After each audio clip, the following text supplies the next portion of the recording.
సర్కార్ బడులలో చదువు చెప్పే పెద్ద సార్లకు టీచర్లకు ఒక ముఖ్య గమనిక. మీ స్కూల్ చుట్టూ ఎవరన్నా అనుమానంగా తిరుగుతున్నారా? అయితే జర పైలం మీ స్కూల్లో సీసీ కెమెరాలు లేకుంటే ఎంబటే సీసీ కెమెరాలు పెట్టించుకోండి.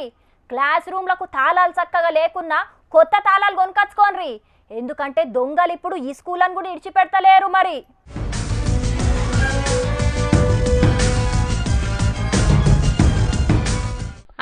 రారా వారి రా చూసిండ్రా, వీడు చిన్నప్పుడు చదువుకోకుండా గోడలు దుంకి బల్లెకెళ్ళి వారిపోయిండు కావచ్చు. అందుకే పెద్దగైనాక దొంగోడై ఈ స్కూల్లో దొంగతనానికి వచ్చిండు. ఓరి వారి, చీకట్లేం దేవులాడతావురా? ఓ టార్చ్ లైట్ తెచ్చుకోకపోయినావు? అగో చేతిలో ఆల్రెడీ టార్చ్ లైట్ ఉన్నది కదా.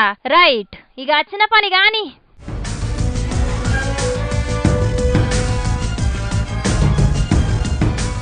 అగో ఈ స్కూల్లో ఏమన్నా సీసీ కెమెరాలు ఉన్నాయా అని దేవులాడుతున్నాడు. ఏ క్లాస్ రూమ్ లో ఏమేమున్నాయి మనం ఎత్తుకపోనీకి అని లైట్ కొట్టి చూసిండు. మరి ఇంతకు ఈ స్కూల్లో ఏం ఎత్తుకపోయిండో అగో ఈ స్కూల్ పెద్దసారి చెప్తున్నాడు. ఇనుండ్రి. పాఠశాలలో ఉన్నటువంటి విసిఆర్ రూమ్ లో ఉన్న విసిఆర్ ప్రొజెక్టర్ అపహరణకి గురయ్యింది. అదన్నట్టు పిల్లలకు మంచిగా అర్థమయ్యేటట్టు పాఠాలు చెప్పనీకి క్లాస్ రూమ్ లో పెట్టిన ప్రొజెక్టర్ ను ఎత్తుకపోయిండట దొంగోడు. పశ్చిమ గోదావరి జిల్లా కల్ల మండలం ఏలూరుపాడు ఊళ్ళున్న హై స్కూల్ అయింది దొంగతనం. ఇక పోలీసోళ్ళు ఆ దొంగోని పట్టుకోనికి చూస్తున్నారట. చూసిండ్రు కదా సార్లు, దొంగలు ఇండ్లను గుళ్ళనే కాదు ఆఖరికి బడులను కూడా ఇడిచిపెడతలేరు. జర పైలం మరి.